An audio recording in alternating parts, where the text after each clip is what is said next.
जय श्री कृष्ण दोस्तों। आज मैं आप सबके लिए लेकर आई हूँ एक नई कहानी। कहानी है सास बहू की। मैं आप सबके सामने सास बहू की एक और नई कहानी लेकर हाजिर रही हूँ। उम्मीद करती हूँ आप लोगों को पसंद आएगी। अगर पसंद आए तो चैनल को सब्सक्राइब करें, वीडियो को शेयर करें। आशा करती हूँ आप लोगों को ये कहानी अच्छी लगेगी। तो कहानी अच्छी लगे तो वीडियो को पूरा देखें। पता नहीं किस जन्म की दुश्मनी निकाल रही हैं मुझसे। ऐसी छुई में बनकर बैठी रहती हैं जैसे मेरे घर में आने से पहले 8-10 नौकर चाकर आगे पीछे फिरते थे। थोड़ा बहुत हाथ पैर हिलाने से कौन सा शरीर घिस जाएगा इनका। सब कुछ मेरे भरोसे छोड़कर बैठ जाएंगी। बाहर से थक कर आओ और फिर घर में आते ही रसोई में लग जाओ।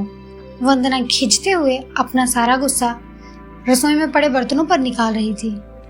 ऐसा नहीं था कि उसकी सास रुक्मिणी जी को बहू के बड़बड़ाने का भान नहीं था, लेकिन वो भी ठिठाई पर थी।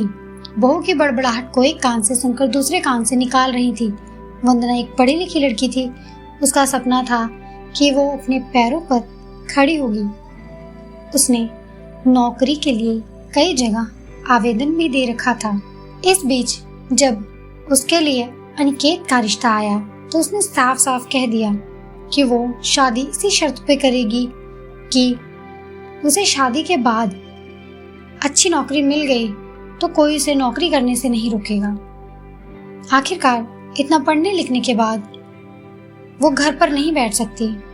अनिकेत और उसके घर वाले को इस बात से कोई आपत्ति नहीं थी कि उनकी बहू नौकरी करेगी, इसलिए दोनों तरफ से खुशी खुशी ये रिश्ता हो गया।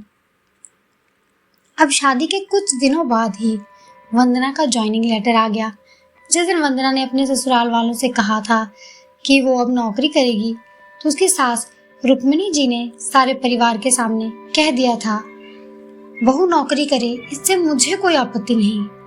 मैं ये भी नहीं कहूँगी कि वो पहले घर का काम करे फिर नौकरी पर जाए, लेकिन मैं अब पहले की तरह पूरा घर नहीं संभाल सकती। मुझे सब कुछ मंजूर है, लेकिन मुझसे ये उम्मीद मत रखना कि मैं बहू को रोटियां बनाकर खिलाऊंगी।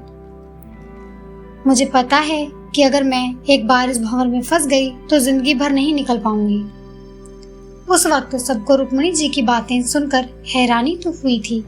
उनके पति ने तो ये भी कहा कि मुझे नहीं पता था कि मेरी सीधी सरल पत्नी सास बनते ही अपना रूप बदल लेगी। लेकिन इन सब बातों का रुक्मिणी को कोई असर ना हुआ। वो तो अपनी जिद पर अड़ी थी। खैर, वंदना को तो नौकरी करनी थी, क्योंकि घर के थोड़े से काम के लिए वो अपनी इतनी अच्छी नौकरी को तो नहीं छोड़ सकती थी। वहीं उसके पति और ससुर जी ने भी नौकरी की इजाजत दे दी, तो फिर वो कहाँ रुकने वाली थी। इस समस्या का हल निकाला गया कि घर के कामों के लिए काम वाली और खाना बनाने के लिए कुक रख ली गई। खाना बनाने वाली सुबह और शाम का खाना बनाकर चली जाती। वंदना का काम था ऑफिस से आकर बस खाना परोसना।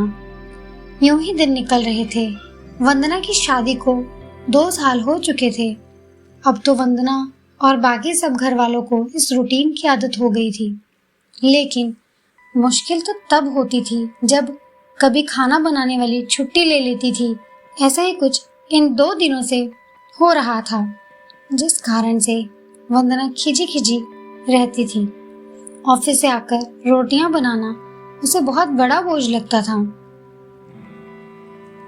वैसे तो रुक्मिणी जी इन दिनों में सब्जियां काटकर बना देती थी, लेकिन बहू के ऑफिस से आने के बाद रसोई में झांकती भी नहीं थी। उस समय वंदना को अपनी बैठी सास बहुत चुभती थी। वो बड़बड़ाती रहती और रोटियां बनाती रहती। बाद में अपनी माँ से फोन पर भर भर कर शिकायत करती, जिसके बाद उसे थोड़ा सा सुकून मिलता था। कुछ दिनों बाद वंदना के भाई की शादी भी तय हो गई। वंदना की होने वाली भाभी भी नौकरी करने वाली थी। वंदना की माँ ने सगाई के वक्त ही खुश होते हुए गर्व से कहा था कि भाई मैं तो सासों की तरह नहीं रहूंगी, जो बहू के आने पर हाथ धरकर बैठ जाऊंगी। जब अभी तक पूरा घर संभाल रही थी तो अब क्यों नहीं, मेरी बहू को मेरी तरफ से पूरी छूट रहेगी। जब एक माँ अपने बच्चों को रोटियां बनाकर खिला सकती है तो बहू को क्यों नहीं खिला सकते? बहू तुम निश्चिंत होकर नौकरी करना, रसोई मैं संभाल लूंगी। वंदना की माँ के उच्च विचार सुनकर उसकी होने वाली भाभी का पूरा परिवार और खुद वंदना भी गदगद हो गई। वाह माँ, आप कितने बड़े दिल की हैं। काश मेरी सास भी आपकी तरह होती। लेकिन मेरी किस्मत में ये सुख कहाँ। मेरी सास को तो बस हुक्म चलाना आता है। मुझे गर्व है कि मेरी माँ इतने खुले विचारों की है। मुझे गर्व है कि मेरी माँ इतने खुले विचारों की है। अपनी चिड़चिड़ाहट निकालते हुए वंदना ने कहा। अब कुछ दिनों में ही वंदना के भाई की शादी हो गई और कुछ दिनों बाद ही वंदना की भाभी ने अपनी नौकरी भी ज्वाइन कर ली। वंदना की माँ भी अपनी बहू को हथेलियों पर रखती थी। सुबह का नाश्ता, टिफिन, फिर रात का खाना भी तैयार रखती थी। अपने हाथों से परोसकर सबको खाना खिलाती थी। उनकी बहू भी मम्मी जी करती हुई अपनी पसंद और नापसंद बताती रहती थी, जिसे वंदना की माँ बड़े चाव से पूरा करने में लगी रहती थी। खुशी खुशी दिन बीत रहे थे, लेकिन ये प्रक्रिया धीरे धीरे उदासीनता में बदल रही थी। वंदना की भाभी को अब कुछ भी ना करने की आदत पड़ गई थी। एक दिन जब वंदना का फोन आया और वो अपनी माँ से बात करने लगी, उसकी माँ बस रो पड़ी।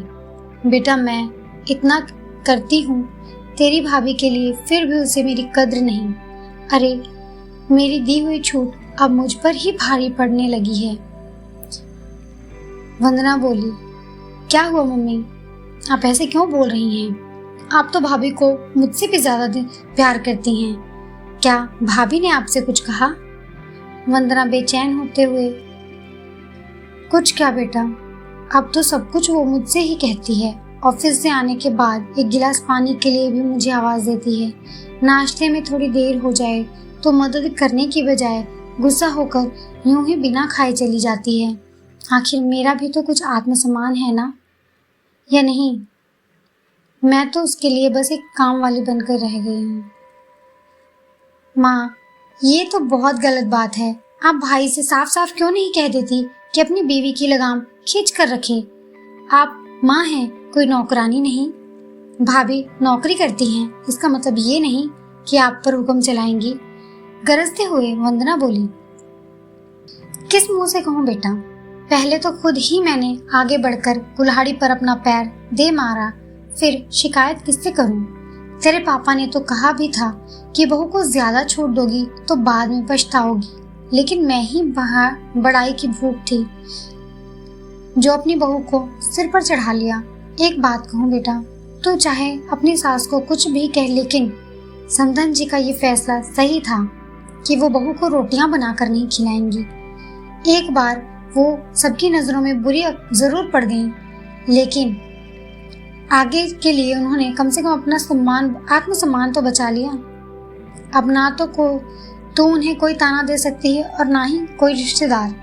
काश मैंने भी शुरू से ही ये घर गृहस्थी की पूरी जिम्मेदारी अपने सिर पर लेने से इनकार कर दिया होता तो आज मेरा ये हाल ना होता। माँ की बातें सुनकर वंदना निशब्द हो गई। भारी मन से उसने फोन रख दिया। बाहर हॉल में आकर देखा तो सास ससुर आराम से बैठकर बातें कर रहे थे। बातें करते करते उसकी सास अपने नाखूनों पर नेल पेंट लगा रही थी, जिसे देख ससुर जी उन्हें चिढ़ा रहे थे। अब बुढ़ापे में ये फैशन करके किसे दिखाओगी? मेरी तो नजर भी कमजोर हो गई।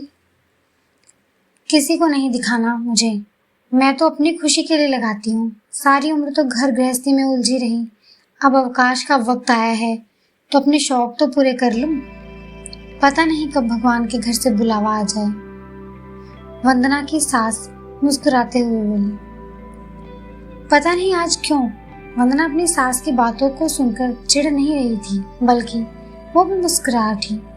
सही ही तो कह रही हैं मम्मी जी, एक गृहिणी को अपने लिए वक्त ही कब मिलता है? पहले अपने बच्चों को पाल पोस कर बड़ा करो, फिर कामकाजी बहू आ जाए तो उसे और उसके बच्चों को संभालो।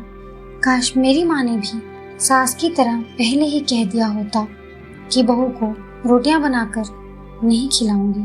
कहानी समाप्त होती है दोस्तों। तो उम्मीद करती हूँ आप सभी को ये कहानी पसंद आई होगी। अगर कहानी अच्छी लगी हो तो प्लीज़ एक लाइक करें और चैनल को सब्सक्राइब करना ना भूलें। वीडियो को ज़्यादा से ज़्यादा शेयर करें